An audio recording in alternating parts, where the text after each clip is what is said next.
Jadi dalam kehidupan itu tidak akan berjalan sempurna seperti yang ingin kita rasakan. Selalu akan ada perbedaan pandangan. Ya, bahkan dalam kehidupan rumah tangga saja, ya maaf ya, Anda misalnya seorang istri mau ke sini saja mungkin masih bisa beda pandangan, warna apa untuk jilbab yang dipakai. Ya, dengan suami bisa berbeda. Papa, bagus yang mana ya? Hijau atau kuning? Ah, kayaknya yang hijau deh gitu kan. Enggak, kayaknya kuning deh gitu kan. Masih mending ada dua pilihan. Begitu dipakai, pink. Bisa berbeda. Anak bisa berbeda. Jadi kesan pertama yang ingin dibangun bahwa dalam kehidupan sudah pasti akan ada keragaman pandangan.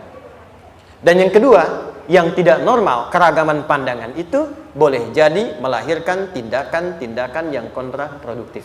Mungkin akan mendapatkan celaan. Allah dicela. Malaikat dicela. Rasul dicela, Nabi dicela, sahabat dicela, tabi'in dicela, ulama dicela. Kita siapa yang mungkin belum menjadi bagian dari orang-orang itu dan ingin bebas dari celaan? Itu mustahil. Jelas sampai sini? Jadi kalau mendapatkan celaan, berbahagialah, berarti kehidupan kita normal. Jelas? Pernah mendapatkan celaan dalam hidup? Halo? Pernah disoal oleh orang lain? Pernah direndahkan oleh orang lain?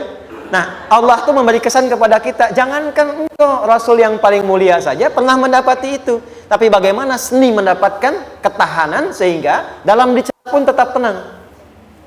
Dalam disoal pun tetap hatinya nyaman. Karena ketenangan itu yang membawa pikiran tenang dan tindakan yang terukur. Dan kadang-kadang ketenangan itu lebih penting bahkan dibandingkan dengan harta yang berlimpah. Seringkali saya berikan perbandingan dari sejak dulu kita belajar kan. Coba pilih mana? Saya yakin masih konsisten. Pilih mana? Kaya tapi gelisah atau miskin tapi tenang? Tidak boleh ada pilihan ketiga, saya tahu itu. Kaya tapi gelisah atau miskin tapi tenang? Pilih mana? Ya, saya tahu kan. Kaya tapi tenang. Oke, di fase ini wahyu belum turun. Nabi sudah ngajar, turun wahyu, turun al-ala, turun beberapa surah. Tiba-tiba ada masa jeda, wahyu belum turun. Sepekan belum turun, sebulan belum turun. Disitulah muncul seakan ada amunisi bagi orang-orang yang tidak senang dengan Nabi, tidak senang dengan ajakan Nabi pada kebaikan. Ini poin yang kedua. Kalau Anda berbuat baik, pasti ada tantangan. Ingat ya, kalau Anda berbuat baik, apapun itu, pasti ada tantangan. Yang menguji konsistensi kebaikan itu apakah serius untuk dilakukan atau tidak. Maka mulai muncul tuduhan. Lihatlah Muhammad dari ditinggalkan sama Tuhannya. Itu Muhammad udah gila tuh, naik turun bukit, naik turun lagi, kayak orang bengong. Muhammad udah ada beban di pundaknya. Jangankan umatnya, Rasulnya saja yang mengklaim Rasul punya masalah katanya, ya kan? Dan ditinggalkan Tuhannya, kok masih mau ikut Muhammad? Maka dalam keadaan itulah kemudian ditunggu, naik turun, turunlah kemudian dua surah sekaligus, surah 93, surah 94, yaitu surah Ad-Duha dan Al-Insyirah.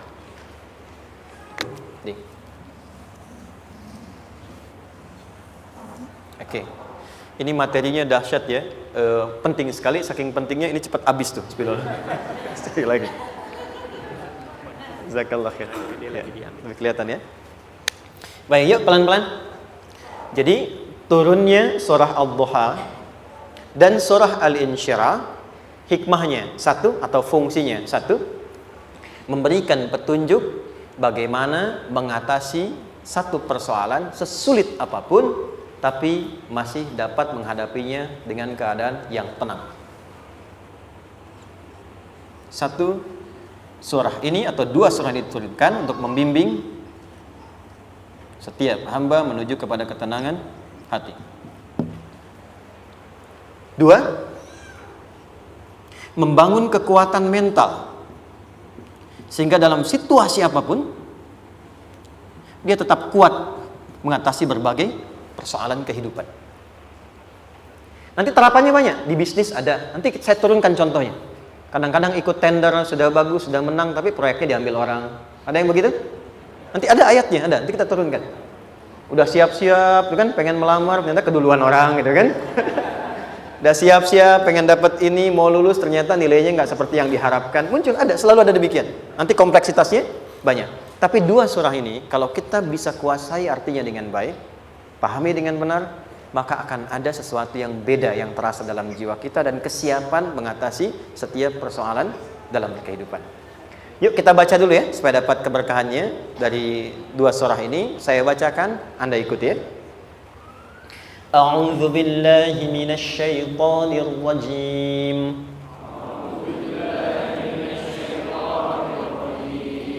Bismillahirrahmanirrahim. Wadduha wal-laili idza saja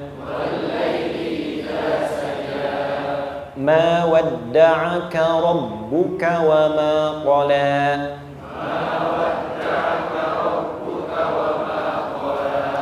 ma wadda'aka rabbuka wa ma qala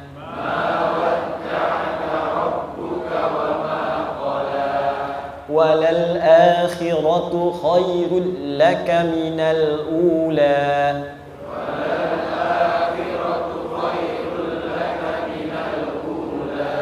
wala sawfa yu'tika rabbuka fatarda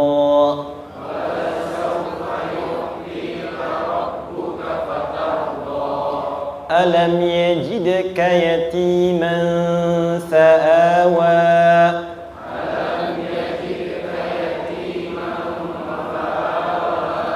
ووجدك ضالا فهدى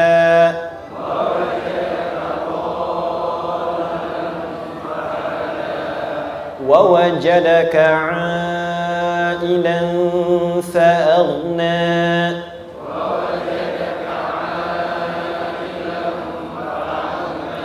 فأما اليتيم فلا تقهر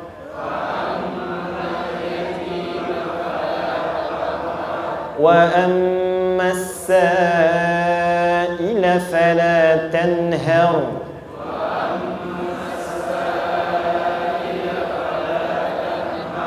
وأما بنعمة ربك فحدث.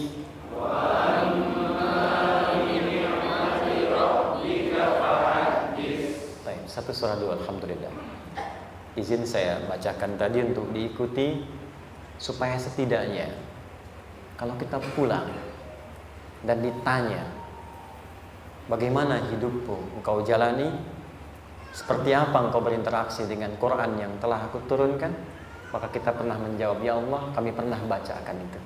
Jangan pernah kita berkehidupan sampai wafat dan tidak pernah berinteraksi dengan Quran walaupun sekedar membacanya. Wadduha, aku bersumpah, setiap huruf waw yang berada di awal kalimat di satu surah itu makna utamanya berarti sumpah. Ya, qasam, sumpah. Seringkali diartikan demi, ya. Wal asri, demi masa. Wal fajri, demi waktu fajar. Wal laili, demi malam. Intinya sumpah. Sebentar, pelan-pelan. Kalau Allah menyampaikan sesuatu kepada kita, yakin tidak? Saya ulang, yakin tidak? Serius? Hah? Kalau yakin, kenapa tidak dilakukan? Ya, itu pertanyaan besar ya. Baik, kalau Allah menyampaikan, tidak bersumpah pun harusnya kita yakin. Tapi kalau Allah bersumpah dalam kaidah ilmu tafsir, berarti ada sesuatu yang sangat penting, yang saking pentingnya akan sangat dibutuhkan oleh setiap hamba, sehingga diminta setiap hamba itu fokus menyimak apa yang mau disampaikan. Bahkan saking pentingnya menyimak itu, Allah bersumpah. Jelas? Jadi kalau teman-teman menemukan di Quran ada ayat dibuka dengan sumpah, berarti ada kasih Allah yang tinggi yang akan disampaikan di ayat itu sampai meminta kita fokus untuk menyimaknya. Ad-duha, untuk memudahkan maknanya, teman-teman kalau waktu duha itu jam berapa ya? Oke, sebetulnya dimulai sejak matahari itu mulai naik, yang memantulkan ya atau menyinari cahayanya itu mulai terasa lembut. Ya, kalau misalnya kita ambil 1,5 jam setelah subuh. Sekarang subuh 4:30 lah, taruhlah 4:30 ya. 1,5 jam berarti jam 6 kan? Nah, itu awal duha tuh. Awal duha. Sampai ke pertengahan kurang lebih 9:30, jam 10. Akhir duha jam 11 sampai menjelang ke zuhur. Awal duhanya disebut dengan syuruk namanya. Syuruk. Jadi syuruk itu awal duha. Kalau sudah jam 6 ada cahaya matahari ya. Enak nggak ke tubuh kita itu? Nyaman nggak? Jam 8 enak nggak kalau berjemur ya? Jam 9 enak ya? Nah, ini kata kiasan dalam bahasa Arab. Kalau kita merasakan sesuatu yang enak, nyaman, memberikan manfaat yang banyak, itu orang Arab sering memberikan kiasan dengan waktu-waktu tertentu. Di antaranya duha. Jadi kalau kita menemukan kalimat duha, jangan langsung diartikan ke waktu duhanya. Boleh jadi yang diinginkan adalah makna di balik itu, yaitu semua kenikmatan dan kenyamanan yang didapatkan. Cara mengartikan ini, wadduha, aku bersumpah, kata Allah, ya Muhammad, demi semua kenikmatan yang kau rasakan dalam hidup, seperti engkau merasakan kenikmatan cahaya duha itu. Jelas? Wal-laili idza saja, dan aku bersumpah, al-lail, lail itu apa? Malam. Baik, lail turunannya, layali jamaknya, lela, lili, lala, itu malam. Jadi kalau ada ibu leli, ibu malam-malam ya. Lail. Oke. Lail itu malam. Malam gelap nggak? Gelap. Tapi kalau gelapnya gulita, tidak ada cahayanya, gelap betul gitu. Gelap ya. Misalnya sedang kita dapati misalnya satu momentum padam lampu, padam semua, dan pas gerhana misalnya gelap sekali. Nah, itu bahasa Arabnya disebut dengan saja namanya. Ya, saja. Wal laili idza saja. Dan malam apabila telah gulita, zaman Nabi kan nggak ada lampu, ya, belum ada PLN, ya, dan seterusnya. Jadi gelapnya betul-betul gelap. Saya mau tanya sebentar, biasanya kalau situasi gelap itu mudah nggak menemukan benda tertentu? Melangkah mudah atau sulit? Tidak mudah untuk dilakukan kan? Dalam bahasa Arab, kalau kita ingin mengungkapkan satu kegamangan yang luar biasa, sampai kita merasakan gelap dan sulit melangkah. Bukan hanya karena nggak ada cahaya, mungkin karena ada pekerjaan tertentu yang menyulitkan, masalah tertentu yang menyulitkan, sehingga merasa seakan-akan kita tuh gelap. Makan nggak enak, melangkah susah. Pernah nggak merasakan situasi yang saking beratnya satu beban itu seakan-akan makan nggak mau, melangkahnya berat, ada vertigo, kadang-kadang pusing. Pernah merasakan itu? Itu bahasa Arabnya, wal-laili idza saja. Perhatikan kalimatnya, ya Muhammad sallallahu alaihi wasallam, aku bersumpah demi semua kebahagiaan dan kenikmatan yang engkau pernah raih seperti merasakan kenikmatan cahaya duha. Dan mungkin persoalan hidup yang pelik yang membuat engkau merasakan kesulitan seakan-akan merasa di suasana gelap yang gulita. Ma wadda'aka rabbuka wa ma qala. Tanamkan dalam jiwamu yang paling dalam, aku tidak akan pernah meninggalkanmu. Ada suami pulang dari pekerjaan, mendapati istri sedang termenung dan mengalir air matanya. Tiba-tiba suaminya datang mengatakan, hangat sekali pada istrinya, di sampingnya membelainya dan mengatakan, "Ma, demi semua suka yang pernah kita lalui bersama, dan demi duka yang mengalirkan air matamu saat ini pun, tanamkan dalam hatimu yang paling dalam, Papa akan selalu bersama Mama dalam setiap situasi itu." Kira-kira para ibu merasakan itu bagaimana perasaannya? Masa sih? Tapi itu menarik loh. Menarik ya. Jadi kalau teman-teman ngaji surat Yusuf, di surat Yusuf itu laki-laki diilustrasikan dengan matahari, perempuan diilustrasikan dengan rembulan. Ya? Inni ra'aitu ahada asyara kaukaba wasyamsa wal qamara ra'aituhum li sajidin.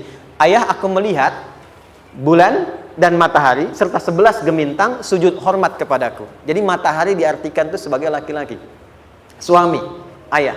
Kenapa disebut matahari? Diilustrasikannya, matahari itu kan menyengat dengan kuat.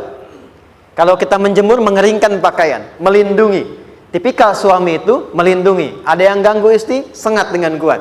Ada air mata yang mengalir, hei, keringkan itu sehingga tidak larut air mata mengalir di pipinya. Itu matahari.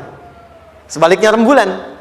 Rembulan itu kan enak dipandang, bukan bulannya ya, bukan bulannya. Kalau bulannya kan desainnya nggak sempurna baik terlihat, tapi cahaya rembulannya. tampil dengan indah, tampil dengan baik, enak dipandang, menenangkan, dan tidak tertukar. Jangan sampai ada istri jadi matahari, suami jadi rembulan. Jelas ya? Dengan kekuatan bulan aku menghukummu, ya kan? Itu salah. Oke. Tahan sampai sini, tahan. Lihat baik-baik. Saya berhenti sampai sini dulu.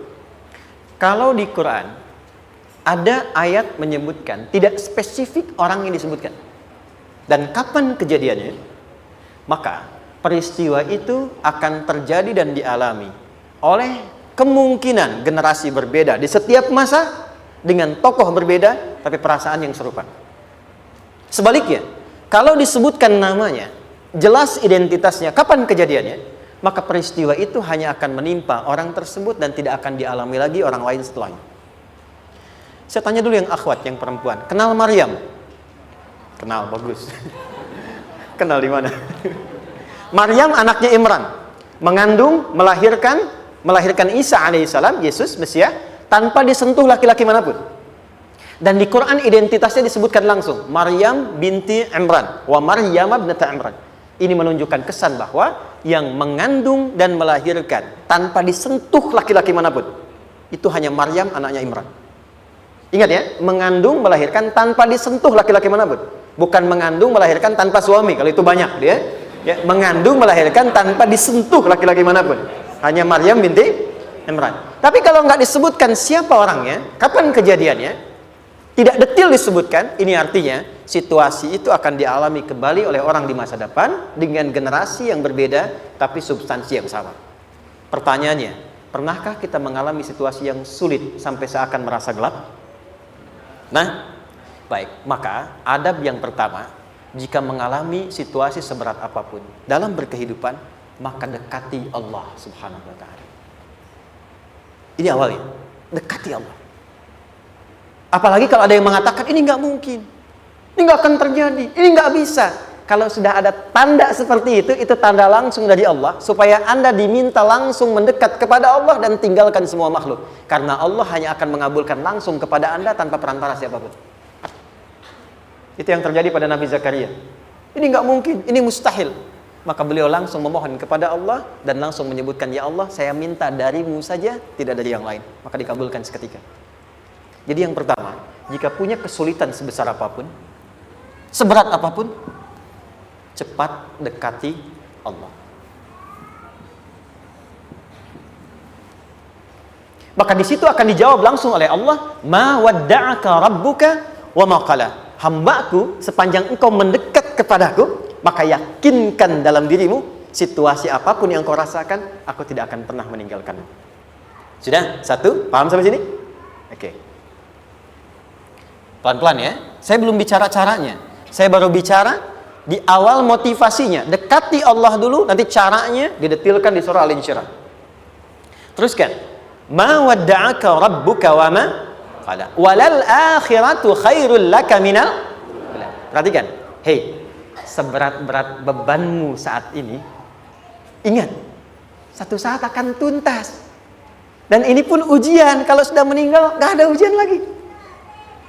Dan nanti kehidupan yang sekarang, apapun yang kau pertentangkan, perdebatkan, perselisihkan, itu semua akan ditinggalkan.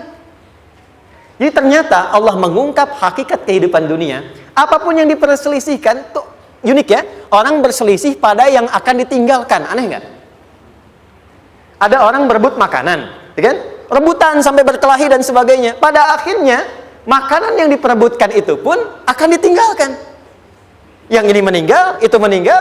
Jadi memperebutkan sesuatu yang pada akhirnya akan berakhir. Kata Allah, Allah sampaikan, jika Anda mengalami situasi, sesuatu yang mungkin membuat berat, tanamkan pada jiwa kita, hei, yang aku kejar-kejar ini, boleh jadi aku akan tinggalkan juga. Kenapa aku harus menangisi dan larut pada sesuatu yang tidak abadi? Maka Allah hibur kita dengan mengatakan, kamu tenangkan diri dulu.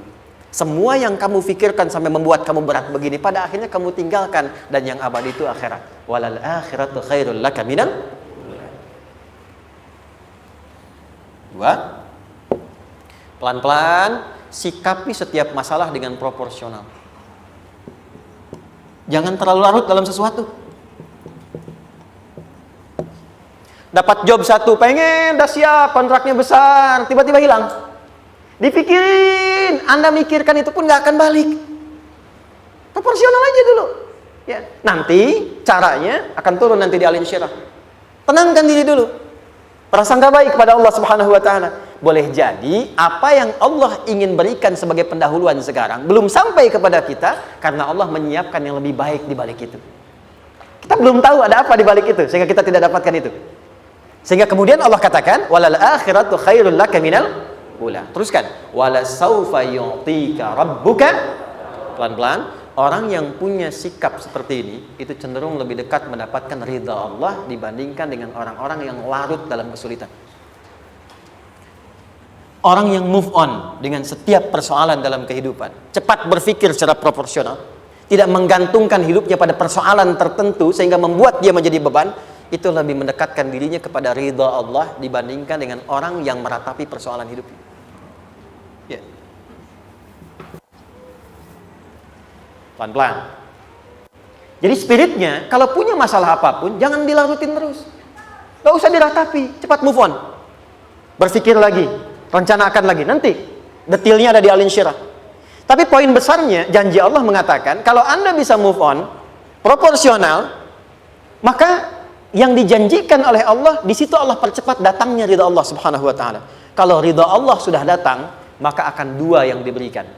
Pertama kali, ketenangan di dalam jiwa. Dan yang kedua, kemampuan untuk berikhtiar lebih baik mencapai apa yang diinginkan. Satu, kalau ridha Allah sudah diberikan pada seorang hamba, yang pertama diberikan ketenangan dalam jiwa. Bukan dunianya dulu. Bukan apa yang Anda ingin harapkan dulu.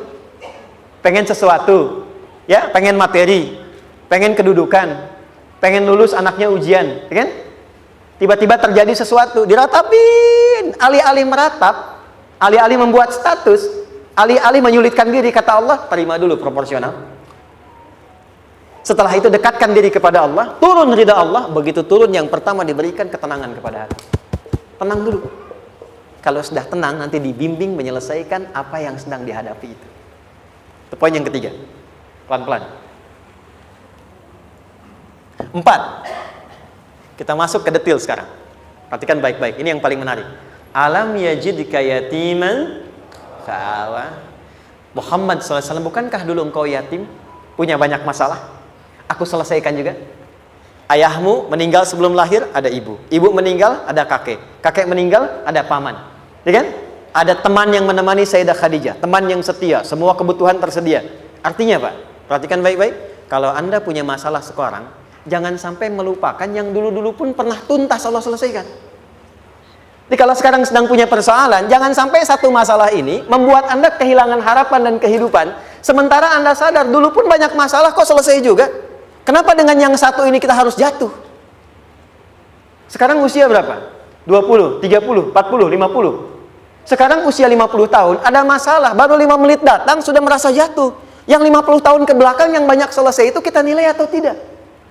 Maka kata Allah, seperti yang dulu pernah aku selesaikan ribuan masalah itu, yang sekarang pun mudah aku tuntaskan. Jelas? Nah, secara psikologi, orang-orang yang selalu bertindak seperti itu akan selalu punya harapan lebih tinggi untuk menyelesaikan persoalannya. Jadi kalau sedang punya masalah, pikirkan yang dulu juga selesai, masa yang sekarang nggak selesai. Itu prinsipnya. Secara psikologis demikian. Jelas ya? Oke. Wa wajadaka dhallan fahada. Muhammad, dulu engkau pernah mengalami melihat masyarakat banyak berbuat yang tidak baik, aku berikan petunjuk. Kuncinya fahada di situ. Orang yang punya motivasi kuat dan keyakinan untuk bisa menyelesaikan persoalannya, maka dia akan lebih cepat mendapatkan petunjuk Allah untuk mendapatkan solusi terbaik. Ada sini. Saya agak cepat ya, mohon izin. Wa wajadaka 'ailan fa'aghna. Bahkan, maaf, bukan sekedar selesai, kalau perlu saya bikin kaya, kata Allah. Aghna itu kalau ilmunya luas. Kalau harta, hartanya banyak.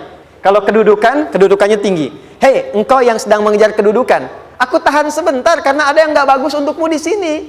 Tapi kalau kamu terima, aku angkat itu lebih daripada apa yang kamu harapkan. Kamu pengennya bintang 2, aku naikkan sampai bintang 4. Kalau perlu 5 sekalian. Hei, kamu yang in kampus di sini, aku tahan, bahasa kamu nggak lulus, kamu nangis, kamu mengadu, kamu datang pada orang tuamu. Orang tua mulai protes, mulai curhat macam-macam. Terima dulu. Mungkin di sini ada yang tidak baik seperti doa ibumu yang sering memohon, ya Allah, jangan sampai anakku berbuat yang salah. Jangan sampai terjebak narkoba. Jangan sampai terbawa tawuran. Di sini ada yang kurang tepat untukmu. Kalau kamu ridha, kamu terima, kamu proporsional, bahkan aku pindahkan ke kampus yang lebih baik yang tidak kamu bayangkan sebelumnya. Di orang-orang yang selalu menerima apa yang Allah ujikan dan ridha dengan itu, maka Allah akan angkat derajatnya bahkan melebihi ekspektasi dirinya. Paham? Kalau sudah seperti itu, maka lihat ujung ayatnya. Lihat ujung ayatnya. Fa'ammal yatima fala taqhar. Maka jangan pelit berbagi kepada orang lain. Share. Kalau sudah sukses, share. Berbagi, bukan hanya materi, bagi ilmunya, ya, bagi kebahagiaannya. Wa ammas sa'ila fala tanhar. Jangan sampai nunggu orang minta. Kalau lihat ada kawan yang butuh, sekarang Anda sukses. Tapi boleh jadi kesuksesan Anda itu tangganya dari teman-teman Anda. Kalau sudah teraih ke atas, lihat lagi anak tangganya ke bawah. Ajak teman, jangan ditunggu minta. Ajak, bawa dia, berikan peluang. Jangan sampai dia minta, apalagi Anda bentak-bentak. Aku kan yang dulu bantu kamu. Jangan sampai keluar kata-kata itu. Kamu bisa naik di atas karena aku kan yang dulu bantu kamu. Kamu bisa jadi pemeran utama karena aku yang rekomendasikan.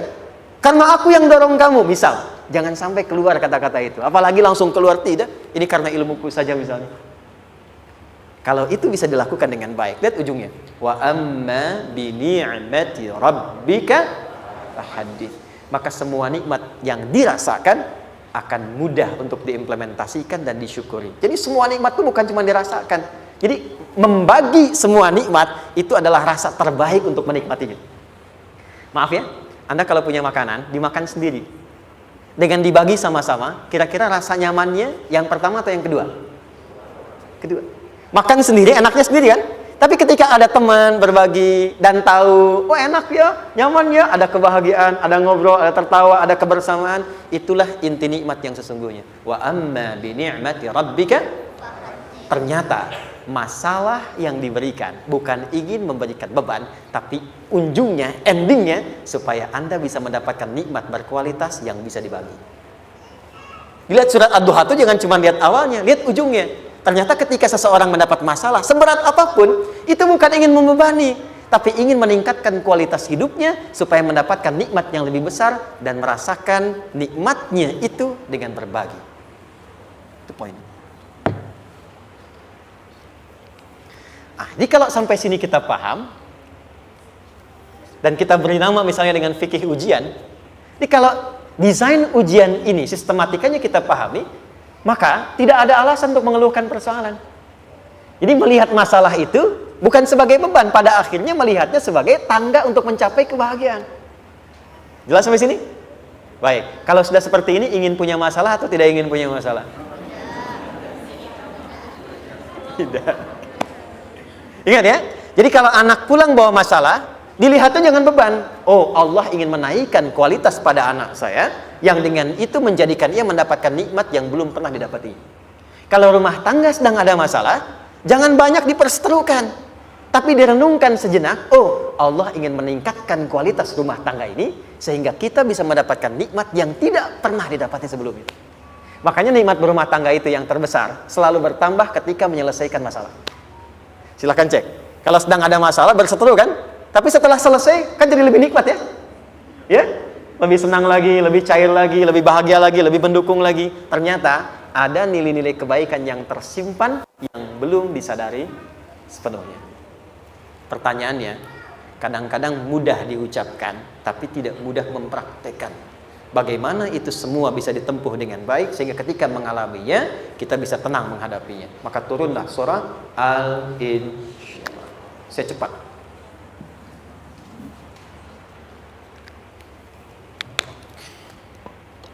Teman-teman, ini apa? Kelas ya? Baik, pelan-pelan sedikit. Kira-kira volumenya besar kecil? Kecil ya? Baik. Kalau saya bandingkan dengan gayung, volumenya besar mana? Gayung ya? Baik. Kalau ini saya perlebar, sehingga bisa memasukkan apapun ke dalamnya, itu bahasa Arabnya disebut dengan insyirah namanya. Jelas? Meluaskan sesuatu sehingga terlihat lapang, sehingga memudahkan setiap hal masuk ke dalamnya. Itu insyirah namanya. Surah ini diberi nama dengan surah Al-Insyirah, yang berarti sesuatu yang lapang, yang tenang, yang nyaman. Yang diharapkan dengan keadaan hati yang lapang, nyaman, tenang itu, segala persoalan yang dihadapi dalam kehidupan akan mudah diterima dan tidak berdampak besar dalam menyikapinya. Maka bagaimana kemudian Allah memberikan turunan-turunan petunjuk supaya apa yang diharapkan ini bisa tercapai? Satu, izin mengilustrasikan. Saya kasih cerita sebentar. Ada seorang anak muda, kisah ini sangat viral, hampir setiap kita bisa mendapatinya. Datang kepada seorang kakek tua di sisi danau yang jernih sekali airnya. Dia berkeluh kesah tentang persoalannya. Dia katakan, saya punya masalah begini. Berat sekali terasanya. Kakek itu kemudian permisi, dia hanya membawa 2 genggam garam. Kemudian beliau bawa 1 gelas, ilustrasinya seperti ini. Dimasukkanlah kemudian garam itu ke gelas itu. Lalu diambil 1 gelas air yang jernih tadi dengan garam segenggam. Kata beliau, minum. Pemuda itu mengatakan, wah asin, minum aja dulu. Lalu ketika diminum, langsung ditumpahkan. Dia muntahkan, asin katanya. Lalu setelah itu kakek yang tadi melepaskan segenggam sisanya, dilempar ke danau tadi yang luas. Lalu diambil lagi dengan gelas yang sama. Sekarang minum. Bagaimana rasanya? Segar, enak, nyaman. Itulah hatimu. Kalau hatimu sempit sesempit gelas ini, maka masalah sekecil apapun akan selalu menghadirkan kesulitan seperti engkau menelan garam tadi. Tapi kalau hatimu luas, sebesar apapun masalah, tidak akan pernah berdampak pada dirimu kecuali engkau mampu menyusun rencana untuk mengatasinya.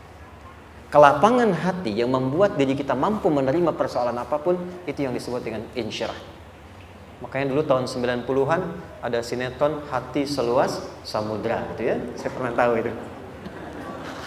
Sama anaknya diapa-apain juga, masih aja ya menerima gitu. Dulu siapa ya? Jeremy Thomas dan lain-lain ya. Saya kira ada gitu. Ya, saya kira itu ya.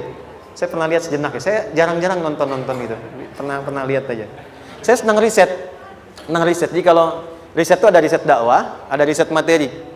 Saya teman-teman yang musik gitu ya, saya tidak terlalu dekat dengan musik karena saya di Quran gitu. Tapi untuk mengetahui hukum musik itu bagaimana, saya riset. Sampai ke notasi saya tahu.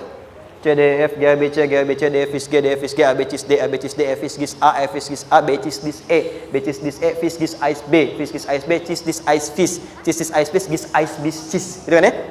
Ya, tapi kalau diminta piano, gitar, ini saya nggak bisa. Ya, tapi untuk menentukan hukum, nah kita bisa paham gitu. Misalnya boleh nggak baca Quran pakai langgam Jawa gitu kan? Nah, hukumnya apa? Nanti dari teori itu muncul. Ya, paham ya? Nah, oke, balik sini. Perhatikan baik-baik. 1, saya agak cepat. Ini ditafsir langsung turun Al-Insyirah. Yang pertama, alam nashrah laka sadrak wa wada'na anka wizrak allazi qadha dhahrak. Tahan sampai sini dulu, 3 ayat. Saya mulai dari ayat kedua dan ketiga. Perhatikan baik-baik. Wa wada'na anka wizrak allazi anqadha dhahrak. Artinya apa? Artinya satu beban yang diletakkan di pundak yang berpengaruh kepada semua bagian tubuh. Kita pernah melakukan atau melihat yang angkat beban ya? Beban kan semakin berat diangkat, semakin terasa ke bagian tubuh ya, ke semuanya. Nah, itu namanya wizrak alladzi anqadha dhahrak. Beban yang dipikul yang berat sekali sampai semua merasa. Makanya jadi satu ungkapan dengan mengatakan dia sedang memikul beban yang sangat berat. Sampai kepalanya pusing, tidur nggak nyaman, miring kanan, miring kiri. Itu namanya ya alladzi anqadha dhahrak. 1. Saya percepat, akan ada satu masa dalam hidup setiap hamba merasakan satu persoalan yang seakan-akan beban berat yang dipikul sampai merasa kesulitan dari ujung kepala sampai ujung kaki. Siapapun itu. Jujur ya, setiap kita tanyakan pada diri sendiri. Setiap kita yang ada di sini, saya yakin pasti pernah atau bahkan akan mengalami satu peristiwa yang merasakan beban berat sampai seakan-akan ujung kepala sampai ujung kaki merasakan sakitnya. Ada yang sudah mengalami atau bahkan nanti akan ada yang melalui. Perhatikan baik-baik. Teruskan ayatnya. Wa rafa'na laka. Perhatikan. Kalau ada yang sedang merasakan itu, yakinlah kata Allah, pada saat itu sesungguhnya Allah sedang mengangkat derajatnya dan meningkatkan kualitas hidupnya untuk mencapai sesuatu yang istimewa yang belum pernah diraihnya. Dari sini kita buat persamaan. Ujian. Perhatikan. Berbanding lurus dengan harapan, banding lurus dengan solusi nanti pada akhirnya. Fokus. Lulus di sini, insya Allah setiap persoalan akan lebih mudah untuk diatasi.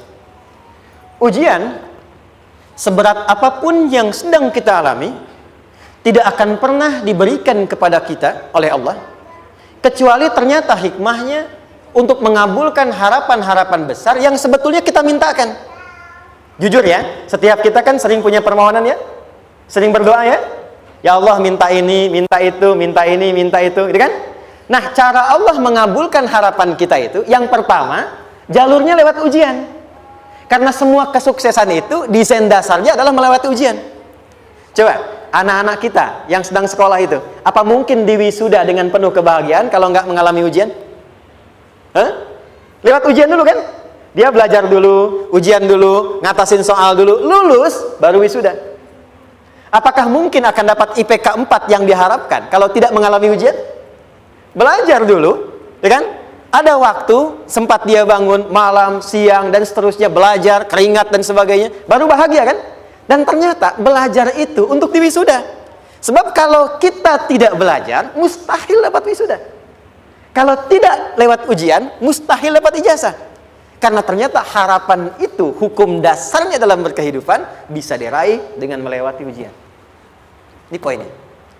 Jadi mohon, kalau sedang mengalami sebuah peristiwa, dan kita harus menghadapi itu, coba renungkan. Sebetulnya pernah berdoa apa sampai kita mengalami itu, sehingga dengan jalan itulah sebetulnya Allah ingin mengabulkan harapan yang dulu pernah kita mintakan. Jelas? Oke, satu. Yuk turunkan rumus ya pelan-pelan. Quran surah kedua ayat 286. Ini kesini dulu baru nanti kita balik lagi. 2 Al-Baqarah ayat 286. La yukallifullahu nafsan illa usaha. Tahan sampai sini. Lihat baik-baik. Hukum yang pertama. Hukum pertama. Allah tidak mungkin menguji seorang hamba di luar batas kemampuannya. Jadi kaidah yang pertama tadi, kalau kita sedang diuji, sebetulnya ada harapan dan doa yang pernah kita mohonkan dan Allah ingin mengabulkan itu, jalan pertamanya adalah ujian. Tapi adilnya Allah, tidak akan pernah kita diuji kecuali sesuai dengan kemampuan kita. Jadi kalau nggak mampu, nggak mungkin diberikan ujian. Ingat ya, kalau tidak mampu, tidak mungkin diberikan ujian. Artinya harapan yang kita mohonkan pun akan sesuai dengan kemampuan kita. Jadi kalau kita minta sesuatu nggak mungkin bisa menggunakannya, nggak akan dikasih. Nah, balik ke sini untuk memberikan ketenangan kepada hati kita. Kalau sedang menerima persoalan, setelah kita mengatakan, oh ini mungkin ada harapan yang ingin saya dapatkan, jalannya lewat sini. Untuk memberikan ketenangan kepada hati, begitu persoalannya tiba, langsung katakan pada diri kita, saya pasti bisa menjalaninya.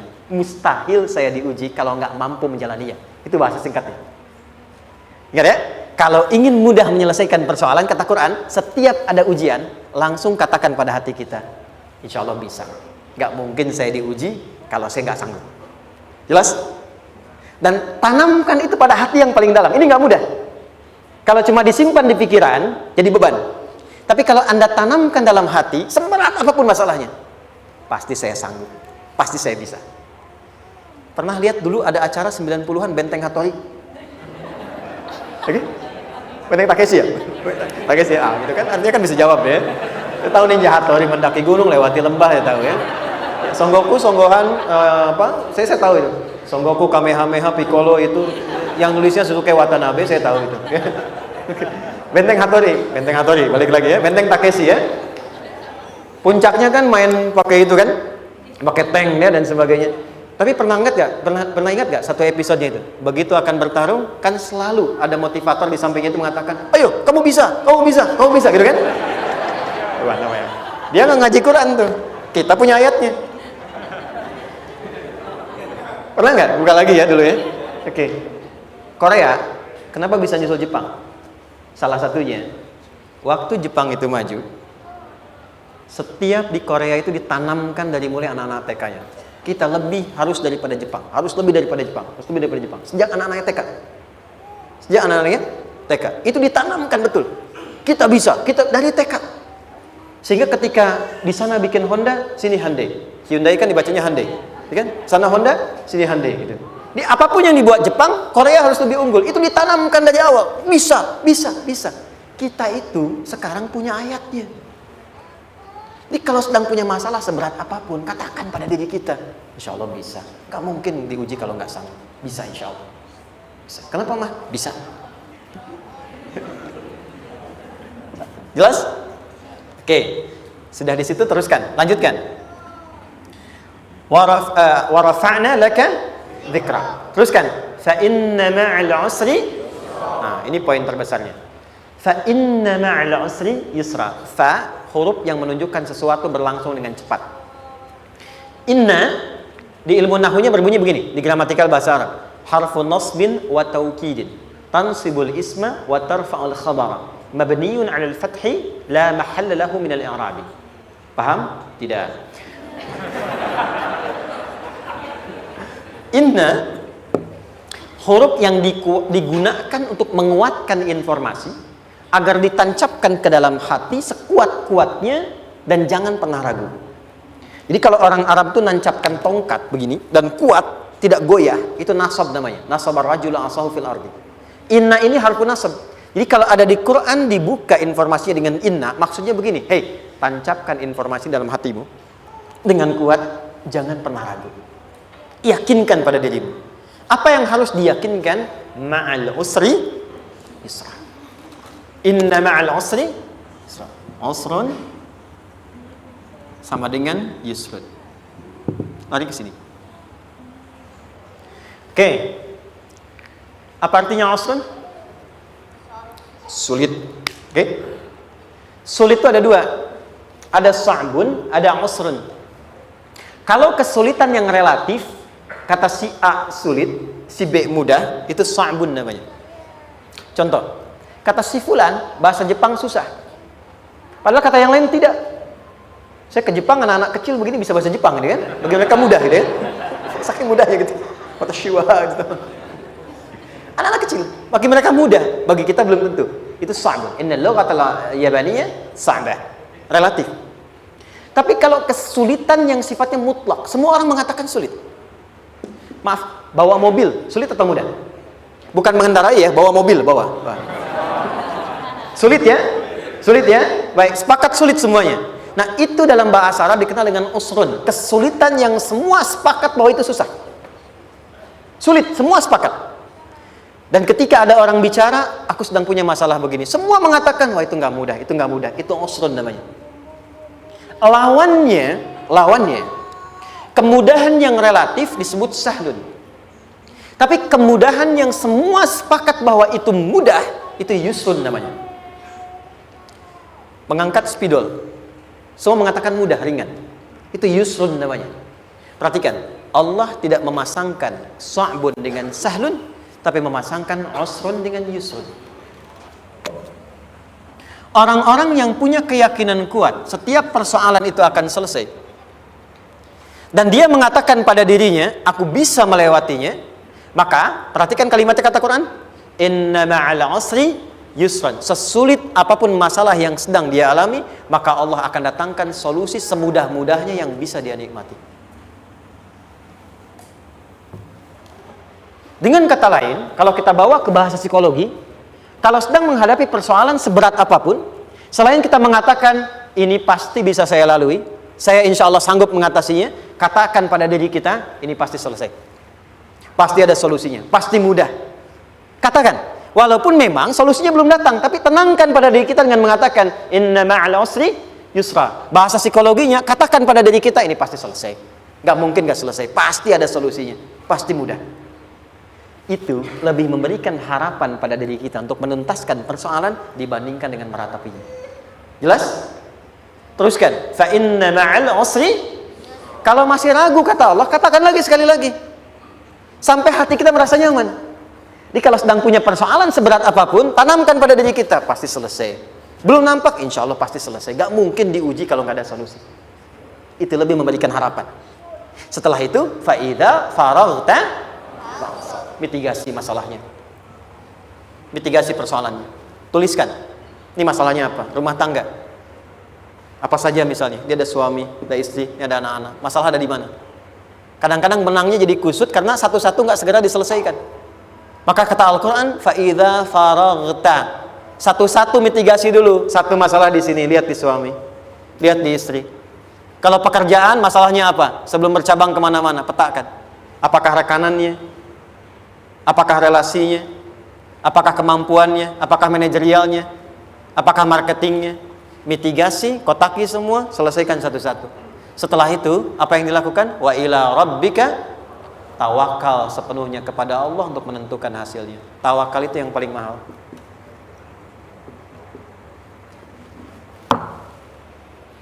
Anda kalau nggak punya kepasrahan, stres. Karena selalu memikirkan apa yang mau dikerjakan dan selalu orientasi pada hasil. Kita punya tawakal. Kalau kita mampu menyerahkan sesuatu, gini, di sini ada orang yang paling jago misalnya main basket. Ada pertandingan basket. Begitu dibuka, udah tim musyawarah serahkan aja pada si fulan. Kan? Dia yang paling jago, dia. Bukankah dengan menyerahkan itu bukan hanya kita berikan sebuah tugas, ya kan? Tapi dengan itu ada kelapangan tersendiri kan? Yakinlah sukses, ini paling hebat. Pernah ada perasaan begitu? Sekarang, siapa yang paling mampu menguasai? Siapa yang paling hebat menyelesaikan segala hal? Siapa yang punya segalanya? Bukankah Allah?